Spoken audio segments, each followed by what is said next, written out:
Hey guys, it's Shaylin. I'm here today with another writing video. I'm so excited about today's video. We've got a craft video today and we're going to be talking about story structure. Today's video is basically a juicy breakdown of story structure theory. We're not going to be talking about how to structure your book in terms of where events should happen within a narrative. We're going to be breaking down structure today into basically its nuts and bolts, its components, and talking about the theory behind story structure, the elements of story structure. My hope with this video is that it will allow you to feel more confident understanding structure and what structure actually is and how it works, give you the freedom to move beyond structure templates if you want to, or if you want to keep using structure templates, feel like you can apply them with more confidence because you actually understand the principles behind these templates and what's kind of working behind the scenes to make it all work. I know a lot of people listen to my videos podcast style and just like pop them on in the background. There are going to be a lot of diagrams throughout that I'm going to pop up on screen, so I'll use a little like ping sound effect when the diagrams pop up. I do want to recommend one text, which is Meander Spiral Explode by Jane Allison. Shout out to the person who recommended this to me in a YouTube comment. This was recommended by a viewer. Thank you so much. I loved this book. She talks about drawing structural inspiration from shapes that occur naturally in nature, talking about building structure even on the line level, the sentence level. If you watch this video and you're like, ooh, I'm resonating with this way of talking about story structure, you will probably really enjoy this, and she has some great extended examples. A big part of why I want to make this video is because this is not how structure is normally taught. Structure is normally taught as a template. It's normally taught as, here's a template. For example, here's Journey, Save the Cat. It's not to say that that is bad, but to me, that's not actually the base level of story structure and what story structure is. That's like teaching someone a recipe, but not teaching them how to cook. So today I'm going to hopefully teach you about how to cook. Maybe by the end, you'll feel like you don't need the recipe. Or you'll feel like you can use the recipe, but you'll feel more confident. You'll feel more confident tweaking the recipe to fit your tastes. Or even if you choose to follow the recipe exactly as it is, you'll know why you're following it exactly as it is, rather than just doing it because that's what you do. This video is a culmination of my whole education and history as a writer and how I have come to view structure. A few little things here are pulled from profs or readings or whatever, but for the most part, I've synthesized this video to be my own kind of theory of how I view structure, and my theory is influenced by the people that I've learned from. So let's start. What is structure? Story structure is the framework that unifies the events of your story into a cohesive narrative. It is the concrete structure that you can build more abstract story elements upon, like character development or theme. Structure is the order you deliver the events or pieces of your story. It is how you organize your story in order to create meaning. Structure is essentially just organization. It is creating a pattern that conveys meaning as you move through it. You're creating meaning not just in the events themselves, but also how those events are organized and placed in relation to each other. Structure is creating meaning not just for the story as a whole, but also at those connection points. The points where there is connection or friction between two events, there's also meaning created there. How we place two things next to each other is creating some form of meaning. And so we want to think about the meaning that is created, what sorts of patterns we're creating through that meaning. So we can ask, what is the effect or meaning of each scene on its own? What is its meaning or effect when linked to those in its proximity or its sequence? And what is its effect or meaning in the overall context of the work? We can ask this of every single scene and every connection between two scenes. How would changing the placement of one scene change its effect or meaning or purpose? How would it change the effect or meaning or purpose of the overall work? Structure isn't just how you organize things and the order you put things in, it's also the meaning that you create from that order and that organization. This comes back to my unity of form and concept video. Everything is interlinked. Structure is theme. Structure also sets parameters for how time works in a piece, or how theme works in a piece. For example, it might set the parameter of what content can fit into this book based on a thematic parameter, or what content can fit into this book based on a temporal parameter. You're setting parameters and limits with structure. So structure is how you order the events of the story. What is the meaning of each event individually and as a whole? And what is the relationship between events? Plot is what happens. Structure is how we organize what happens into a meaningful order. And this includes decisions such as linearity, what is left on or off the page, what is condensed or summarized versus expanded in full scene. These decisions create meaning and narrative development. When you fail to create meaning, you fail to create narrative development, and you fail to create theme or purpose. That's why structure is so important, because it's how you're creating the scaffolding that's going to give way for meaning. By placing certain plot beats at certain points in relation to other plot beats, we might give them certain names or meanings, such as inciting incident, midpoint, climax, plot twist, act break. Whereas if that beat had been placed, that exact same event had been placed differently, its context would change within the narrative, and it might have a completely different purpose or meaning within that structure.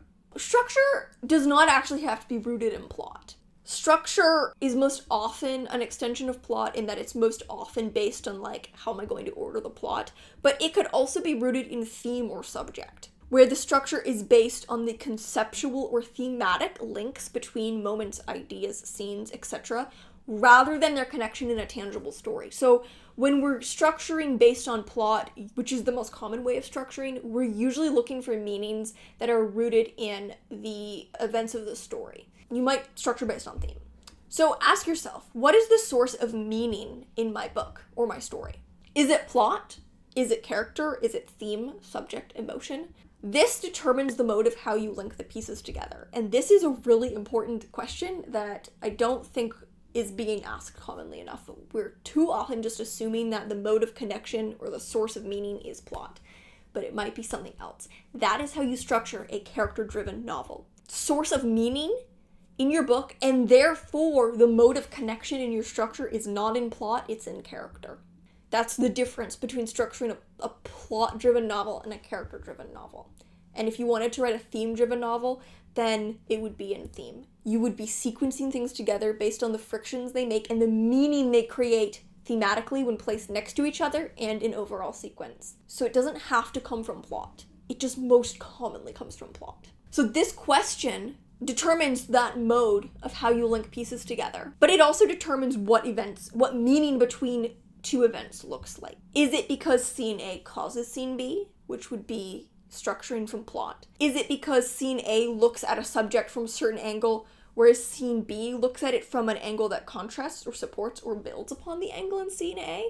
Structure is kind of the bottom layer of scaffolding for a story. Then we can overlap character development. And then over the character development, we can overlay theme. So when you're structuring your story, you're actually structuring the character development, and you're also actually structuring the thematic development. At least this is a common way of structuring a book. It may not look exactly like this, the layers may be different if you're structuring with a different mode, but this is like a common way of layering theme onto character onto plot through structure. So here's the catch, this is the tricky part. Real life doesn't have these things. A critical part of writing is disguising everything I just said by placing it in a context that is interesting enough and urgent enough that the whole becomes so compelling that we don't notice the meticulous crafting that's happening behind the scenes. In life, there's no inciting incident. There's no midpoint. There's no climax. There's just an endless series of events rolling on top of each other, and sometimes they are only connected via the fact that they're happening to the same person within the same lifetime. In real life, the only meaning is the meaning that we create as the people who are experiencing it. You have to capture the fact that life is organic and unstructured, and then you have to organize it in a way that gives it meaning while still maintaining a sense of realism and not kind of showing your hand, revealing the magician's secret. Now, different works, of course, may want to obscure the reality of life or highlight it to different degrees. Sometimes the search for meaning between events itself is a part of the escapism of writing, because in life we don't always get this. In life we don't always get meaning distilled from the events of our life, and so sometimes that's part of the escapism and the draw of literature. It's that promise of drawing meaning, where in real life we may not get it given to us. So I don't know how to tell you how to do this, but that's just to say that's kind of the big paradox of writing, is that it's not realistic, but we have to somehow make it feel realistic while also being interesting. So you have to do all this, everything I'm going to talk about in this video, without making it obvious that you're doing this, because then it starts to feel very authorial and we feel the author's hand. Readers, we tend to, unless it's in a very intentional meta way, feel very off-put when we can feel the author's presence. Then we're like, oh, I feel manipulated, I feel like I'm being lied to. You want to feel like this is just unfolding organically, because this is the way that things are unfolding organically. Even though they're not, they're being very deliberately constructed. That's the paradox of writing. Okay, so now we're going to talk about story structure templates, and I'm going to get my bitch on. I'm going to talk about story structure templates, I'm going to talk about what they are, and I'm going to talk about the problems with them. And I want to say it's a big disclaimer right now. There's nothing wrong with using story structure templates. If you like them, if they work for you, use them. They are tools that exist to help you. And if those tools help you, you should use them. I'm going to talk about the issues with story structures a lot, but that's not to say that they're inherently bad or that they're wrong or that you shouldn't use them. If they work, you should use them. My only caveat is you should understand why they work before you use one. You shouldn't use one just because you're like, that's how I structure a book, it's the only way, and I don't feel confident enough to do it any other way, and haven't interrogated what structural decisions actually make sense for my book. So I'm just going to rely on Save the Cat. That's a poor way to implement a story structure. But if you're like, nope, this story structure gives me the type of connections and shape that I want for my story, and I understand why and how it works, then by all means, use it. Use whatever tools help you write the story you want to write, okay? That's my big disclaimer, is I'm not trying to say that anyone shouldn't use these or that these things are bad, or diss anyone who uses them or who teaches them or who created these things, okay? What are story structures templates? You've probably heard of them. Some of the most common ones would be the hero's journey and Save the Cat. These are the ones I'm probably going to mention throughout because I think they're the most common, but the most basic would be Freytag's pyramid. Freytag's pyramid being that, like, triangle shape that, you know, we've all seen. It's basically just the idea that you are introduced to a character, the character is faced with a problem, there's development of that problem or rising action, the problem is either resolved or failed to be resolved, and then there's a brief resolution. Story structuring templates are an example of one possible way to structure a story. Where we have gone astray is equating templates with theory, and thinking that a well-structured book is a book that looks like this and fits this shape and hits these beats at this point in the story. Incorrect! These are just an example of a possible way to do it well. These are a recipe, but that doesn't mean it's the only thing you're allowed to cook for dinner. Templates are quite literally templates, but you can build your own thing. The templates are helpful if you want to build what it's a template for. If you want to build something else, you can ignore them fully. So these templates basically are one possible, out of infinite, one possible example of how to apply story structure theory. So these templates, they're guides. They're not the definition of structure, and they are not the base theory of storytelling structure. They aren't necessary, they aren't the only way to write a book, and if you understand the principles of structure, you might find alternate ways to structure a work. Or you might be able to apply these templates in a more intentional way and get more out of them. And you might be able to be like, oh, actually, this is where I want to diverge. Or, yeah, actually, following this shape right now, that actually really gets the effect that I want. So that's why it's really important to understand structural theory beyond the templates, because you may encounter cases where you want to write something that cannot, or at least cannot ideally, be structured within an existing story structure template. The problem here is that this, and by this I mean Freytag's pyramid and its descendants, it's designed under the assumption that everything happens in a linear chain. Not necessarily linear in terms of time, but linear in terms of narrative motion. The story is always moving forward towards resolution. But what if you have a character who doesn't pursue a single goal with relentless precision? What if your character doesn't learn from their prior mistakes? What if they keep making the same mistake over and over again? What if rather than moving forward towards a goal, at a certain point they begin to regress away from it? What if these things are not bad writing, but actually psychologically and thematically necessary for the story you want to tell? I think about an interview I read with Raven Leilani shortly after her debut novel, Luster, came out. Luster, fantastic novel. And I remember reading an interview with her where she's like, I didn't want to write a book that was structured the typical way because I didn't want my character to keep learning from her mistakes. You know, in a typical story structure, it requires a character to continually learn from their mistakes in order to move towards the resolution.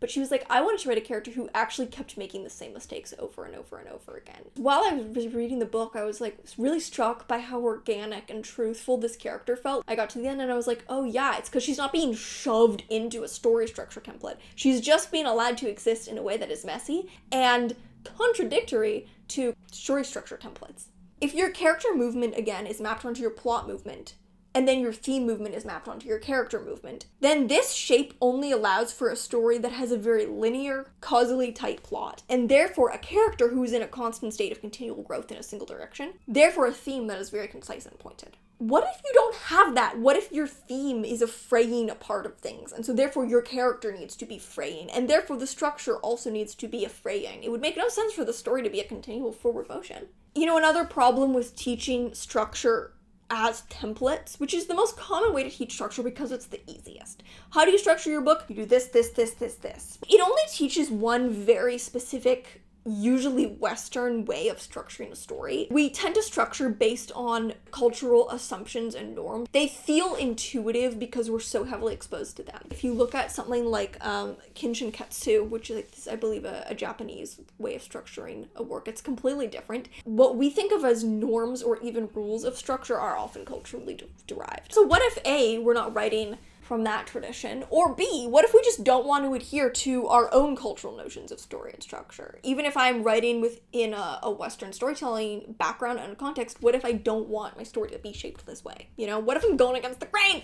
Really important to remember that structure is there to give shape to the more living aspects of your story. It's there to serve the aspects of your story that are alive. It is there to give framework and organization to the ideas and characters and relationships, not to contain them, not to force them into a certain shape. If you execute this shape perfectly, but you've bland characters and cliche, uninspired writing and obvious didactic themes, you don't have a good book. If you structure your book like this, absolute chaotic mess, but you use it to showcase the most interesting, compelling characters, and your themes are like making people rethink their own lives, and the writing is so vivid and illuminative, you have a masterpiece. Getting the shape as close as possible to what is standard is not what a good book makes. When structure is done best, we don't notice it. The events just unfold the way that they're meant to unfold, and they create the meaning they're meant to create.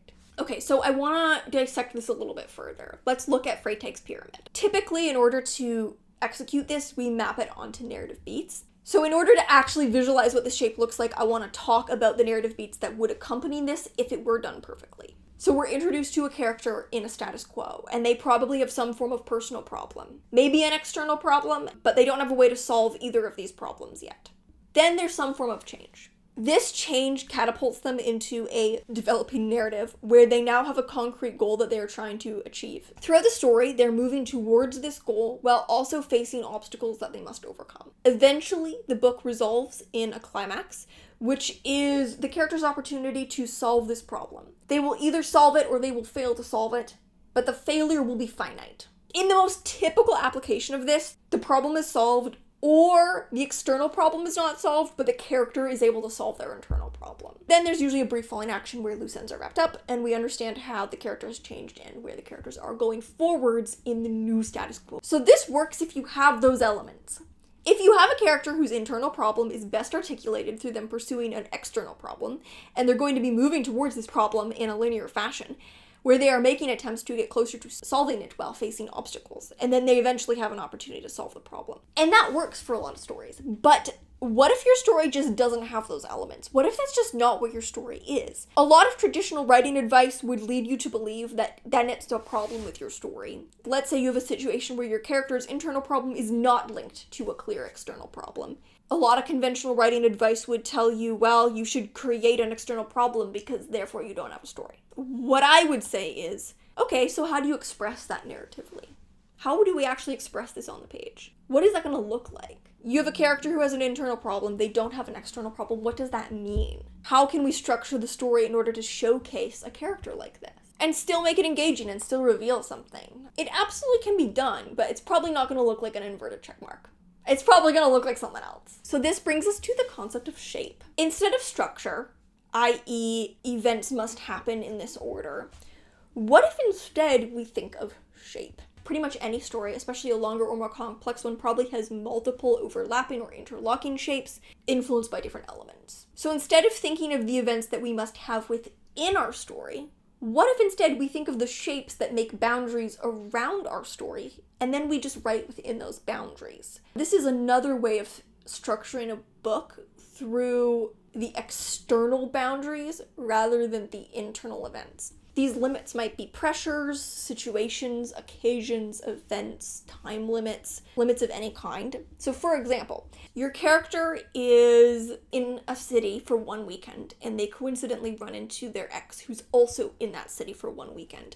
So they decide to spend the weekend together. Your story would be limited by that shape of the weekend. Whatever these two characters need to resolve or face, it needs to happen by the end of that weekend, because then they're going to go their separate ways. Shapes can suggest an end of the story. They could also suggest chapters or parts or acts or arcs. You know, you can have multiple shapes. Another example, let's say you're writing a quest-style fantasy book. The shape would be reaching that ultimate destination. I find this idea of shape more useful than structure because they allow more freedom. You know, you just set some confined limits that are based on conceptual or thematic parameters of your story. You write within those limits, and it kind of naturally, I think, contains things. So that's another method that you can use that for me is a little more individual to the story, setting limits on the outside rather than the inside. So rather than setting the bones, you're kind of actually setting like the skin.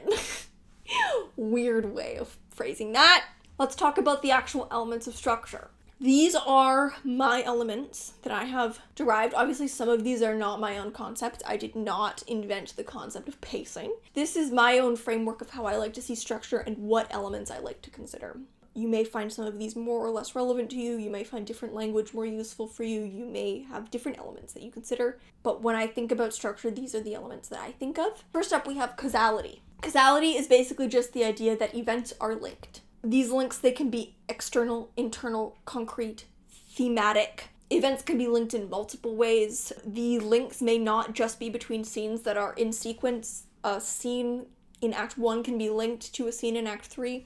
A story that doesn't have causality will feel confusing. Other words to think about this would be connection, cause and effect. Second up, we have logic. Logic means that the connections that link your events make sense within the context of your story. Causality, events are linked. Logic, those connections and those links make sense. In order to have a comprehensible narrative, there needs to be underlying logic that the reader can understand and follow. A story without logic will be unconvincing. The logic doesn't have to be the same as how logic works in our world, and I am in the middle of scripting a video on tonal logic where I'm going to talk about different types of logic and how logic is not necessarily the same as realism. But basically, you just have to understand what those parameters are that link your events together, and then you have to adhere to those parameters, and that can be determined by the tone, the world, the themes. So next up, we have pacing, is the speed that we move through the story.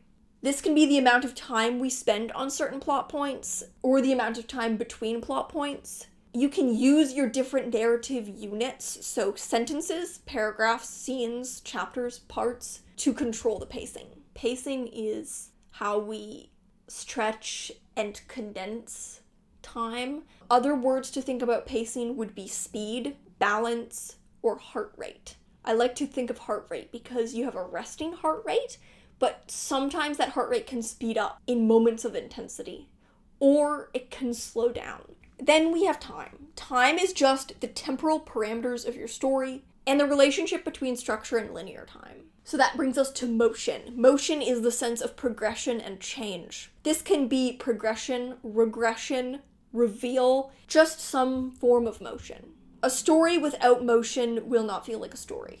We have to be going somewhere. Does that where need to be ever forward towards a definitive preset conclusion? Not necessarily. There needs to be some kind of motion. Your story could be a circle. We could end up right back where we started. So other words to think about this would be change, development, or complication. I think that's a good thing to link to motion is complication. If things are complicating, they're probably moving. Here's a little hack for you. We get stuck in the middle of a book because we've tried to move the story forward by resolving. The character had a problem, so we're trying to move that problem forward, so we resolve the problem. So then we get stuck because we're a third through the book, but we've resolved the problems. So instead of resolving, try complicating. And then we have tension. Tension happens when the events have narrative meaning and potential. It's a byproduct of conflict. It happens when we're invested in the potential energy of the story. We're invested not just in what's happening right now, but in what could happen. How what's happening right now could give way to potential, whether that potential is good or bad. So there's risk and anticipation of potential being realized. And a story without tension will feel boring. Tension gives the events of your story a narrative importance. For example, we don't just automatically care about watching a woman go to the store to buy tomatoes. But if we knew that the tomatoes were her mother's favorite food, and she was buying them in order to prepare her mother's favorite food on the anniversary of her mother's death, then we would care about seeing her to go buy tomatoes because there's potential of her having a profound emotional reaction while buying these tomatoes. Or let's say that the woman is actually a spy whose handler has sent her a grocery list, and the amounts on the final receipt will indicate her target's location. And the reason there's tension in these examples, but there's not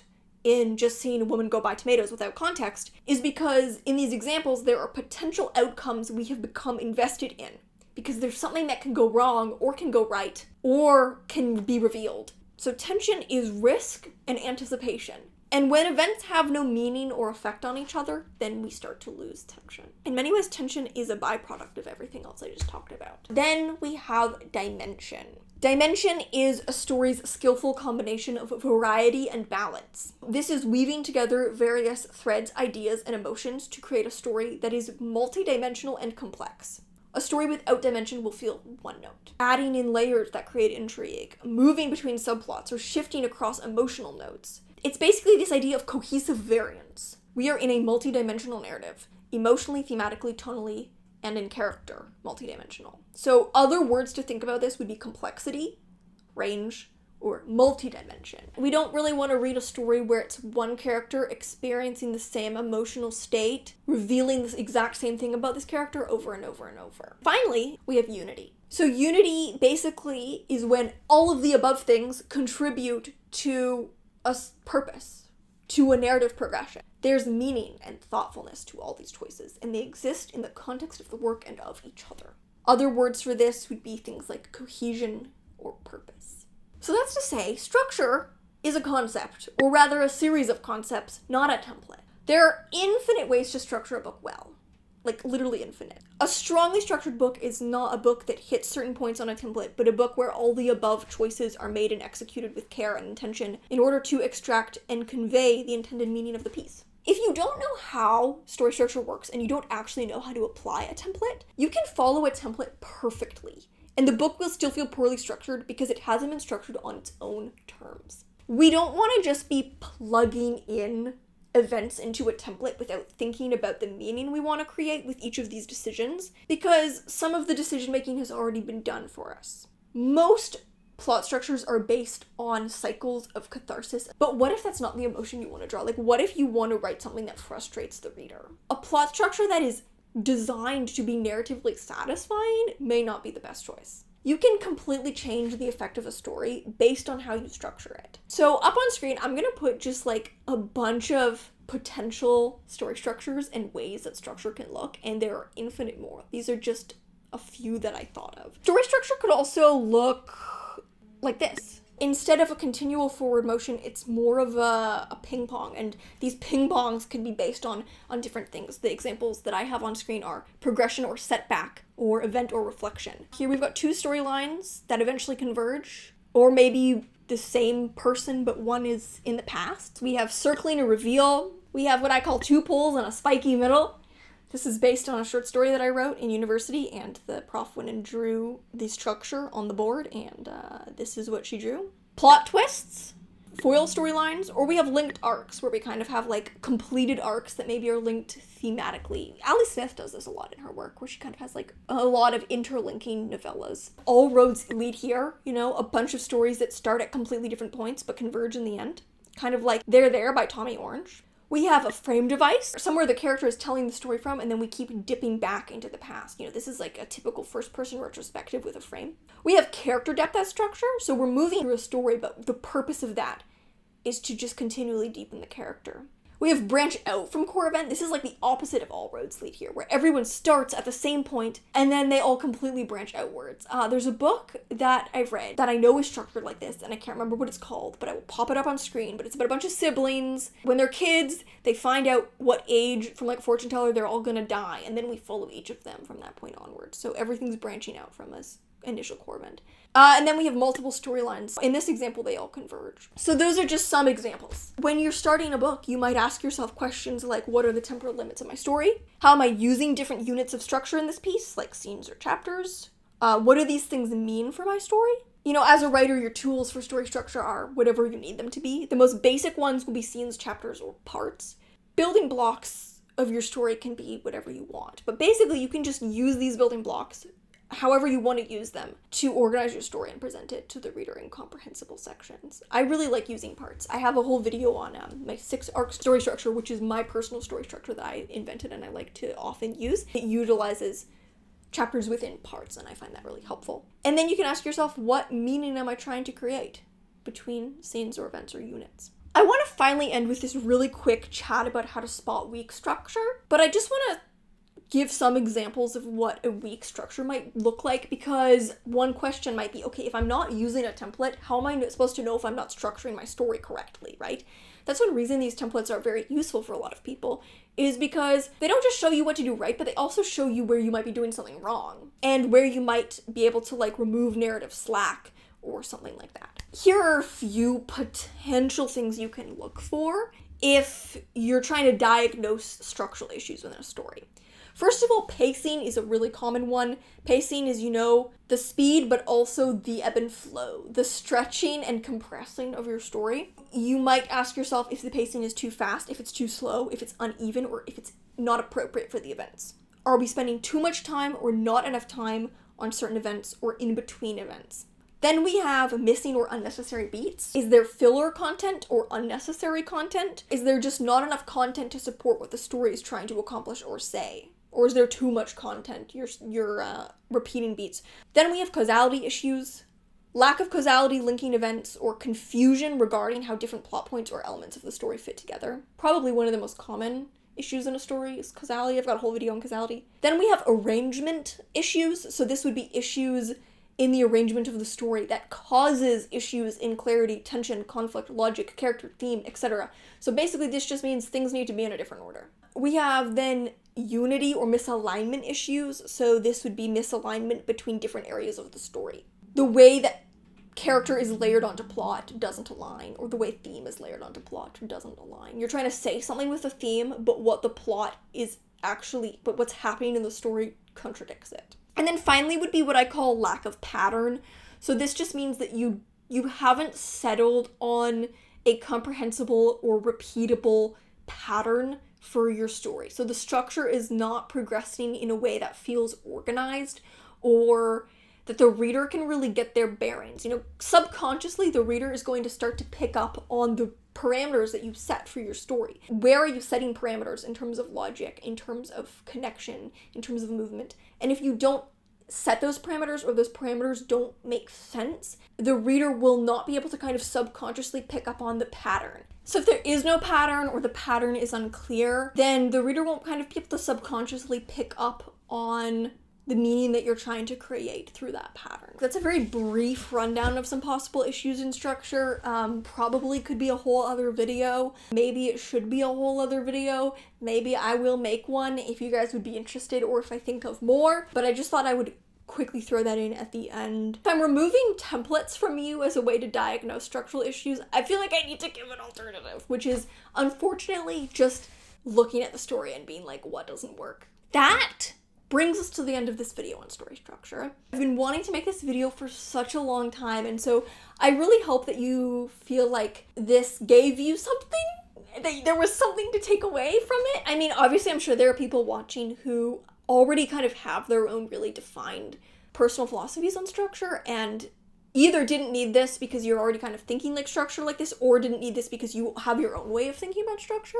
It's really important to, when you learn new writing theory, to continually tweak it in a way that makes the most sense for you. But I'm hoping that for those of you who came to this video because you were like, I don't feel confident structuring my work, and I don't really understand why I'm making choices that I'm making within structure, I'm just making them because I'm told that this is what I'm supposed to do, that you feel more confident and you feel like you understand what is going into structural choices and structural decisions beyond just, this is what structure looks like and so now I need to make my story do that. I decided to make this one long video instead of splitting up into multiple ones, but maybe this will spur some future videos on structure. I don't know if there are any structural topics that you would like a further deep dive into. Let me know. If it's something that I feel like I have enough content or like to say about, then I'll pencil that in, because structure is one of the more technical aspects of writing, and so it is one that you can continually like talk about and dive into new little pockets of theory, which I love. So thank you guys so much for watching, and I'll see you in another video.